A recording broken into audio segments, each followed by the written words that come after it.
Caitlin Clark, arguably the most prominent figure in women's sports, spent a portion of her offseason on the baseline as a photographer. While the public continued to debate her legacy, she was seen at a Lakers game operating a professional Sony lens, attempting to capture a shot of LeBron James. Clark later noted that James did not acknowledge her during the encounter. However, while her photography became a lighthearted media topic, she was preparing for a significant shift coming to professional basketball in 2026. Clark recently appeared on a national platform alongside NBA veterans Carmelo Anthony, Vince Carter, and Tracy McGrady. Rather than appearing as a rookie guest, she demonstrated a technical command of the game, breaking down film with McGrady with clinical precision. This appearance underscored a transition in the WNBA. The league's structure is set for a major transformation in 2026, a shift Clark has been instrumental in facilitating through her market influence. For years, the WNBA faced internal friction regarding growth and compensation. Negotiations often stalled as veterans sought to protect existing interests while younger players waited for promised financial expansion. Tense, late-night meetings became a standard part of the process. The arrival of Caitlin Clark provided the players with unprecedented leverage, ending the era of restrictive offers from the league. The resulting collective bargaining agreement fundamentally restructures the league's economics. The salary cap is projected to increase fivefold, with minimum salaries exceeding $300,000 and supermax contracts reaching $1.4 million. For the first time, players will receive 20% of shared revenue, marking a permanent shift in the league's power dynamics. Beyond the economics, the league is monitoring Clark's physical return to the court. She was sidelined for 230 days following a significant groin injury in July 2025. The injury ended her season and forced her into an 8-month recovery period. When she eventually returned to play for Team USA in Puerto Rico, Clark led the tournament in assists and earned MVP honors during a 5-0 sweep. Observers noted that her time away appeared to be spent refining her shooting mechanics and overall efficiency. Clark has identified Nikola Jokic as a primary influence on her evolving style of play. She has studied how Jokic controls the game through passing lanes and secondary assists, often dismantling defenses without high shot volume. Her objective for 2026 is to implement a similar hybrid role, utilizing spacing and elite playmaking to neutralize modern defensive schemes. Regarding the upcoming season, Clark has stated that the Indiana Fever should be considered the favorites for the championship. She has also identified the retention of Kelsey Mitchell as the organization's primary personnel priority. Clark described Mitchell as a vital partner in the backcourt, noting that their pairing prevents opponents from utilizing double teams effectively. As the WNBA expands into Toronto, Portland, and San Francisco, the league is adding roster spots and increasing its domestic talent pool. The dream for collegiate players and the financial reality for veterans have changed significantly. Heading into 2026, Clark is no longer just a newcomer to the professional game. She is positioned as its central figure. Based on her recent performances and her influence on the league's new financial structure, the version of Caitlin Clark arriving in 2026 appears ready to move beyond the role of an observer. The structural transformation of the WNBA beginning in 2026 is rooted in a pivotal decision made by the Players Association in late 2024 to opt out of the existing collective bargaining agreement. This maneuver was not merely a reaction to increased viewership, but a calculated response to a fundamental shift in the league's valuation. The previous agreement, while functional for a league in a state of slow growth, became obsolete the moment the media rights landscape shifted. The new media rights deal, valued at approximately $2.2 billion over 11 years, provided the financial foundation for the aggressive demands made by Clark and her contemporaries. This influx of capital from partners like Disney, NBC Universal, and Amazon Prime Video redefined the ceiling for what a women's professional sports league could generate in annual revenue. For the first time, the league is moving toward a true revenue-sharing model. In prior decades, the WNBA operated under a system where players received a share of the profits only after certain high watermarks were met, targets that were historically difficult to reach.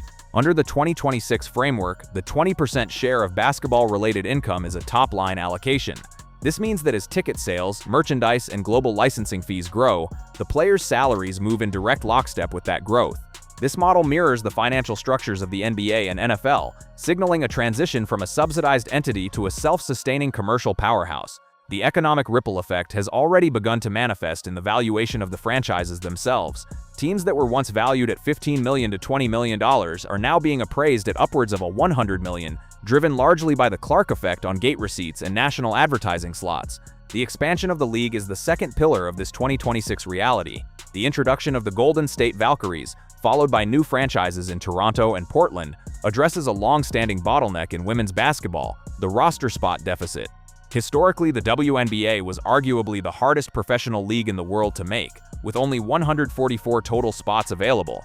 This led to a talent logjam where elite collegiate players were cut before the season began. By 2026, the expansion to 15 teams and the eventual move toward 16 will create nearly 50 new professional opportunities.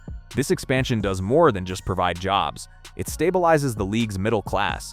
Veterans who might have been forced into early retirement or overseas play to sustain a living can now remain in the domestic market, providing the necessary leadership and defensive resistance to challenge incoming stars. Logistically, the league has undergone a radical modernization. The era of commercial travel, which often saw professional athletes waiting in public terminals for delayed flights or sleeping in airports between back-to-back games, has officially ended. The 2026 season marks the first full cycle where charter flights are a mandated standard for every team, regardless of the distance traveled. This change was a non-negotiable point for the modern roster, particularly following the 2025 season where player health and recovery became central talking points. For a high-usage player like Clark, who manages a significant physical load as a primary ball handler, the transition to private travel is an essential component of career longevity. It allows for immediate post-game recovery and reduces the cumulative physical toll of a 40-game schedule.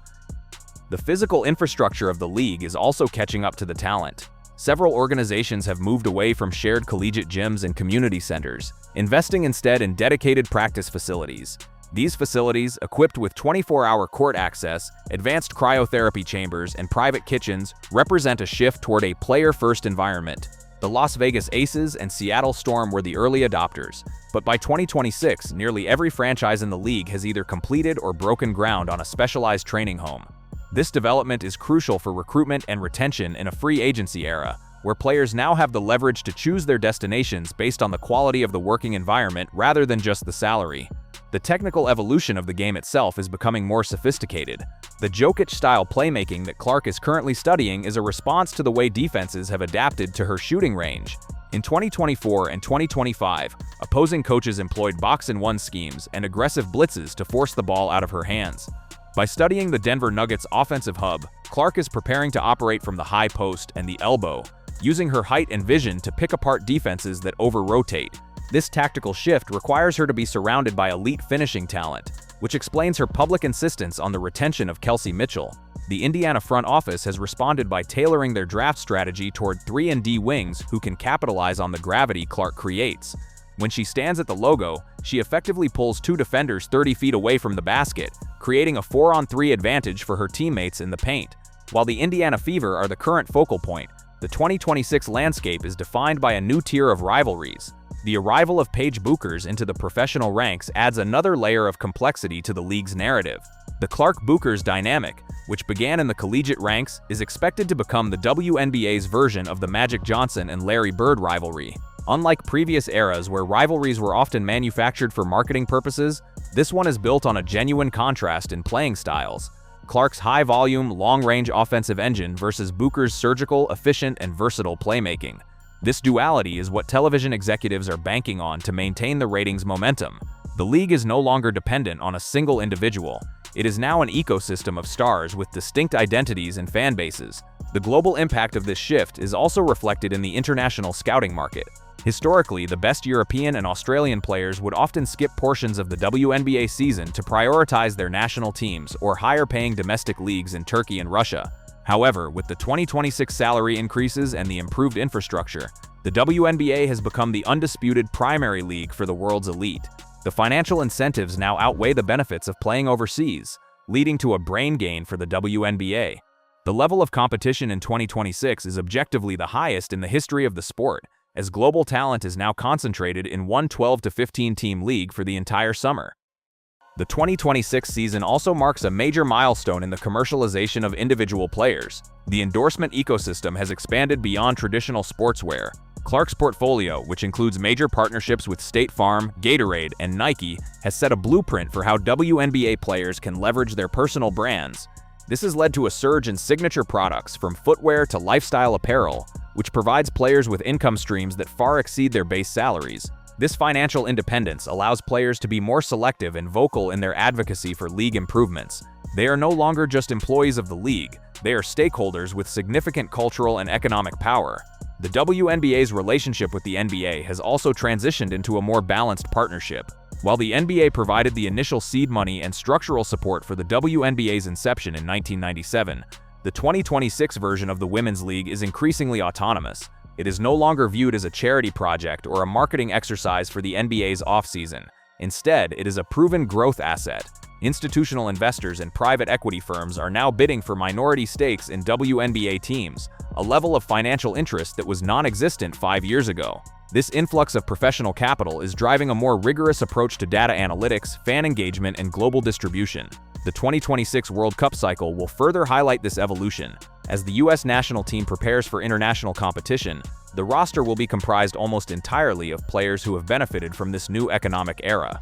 The intensity of the WNBA season has prepared them for a higher level of international play, as the gap between the top and bottom of the league has narrowed.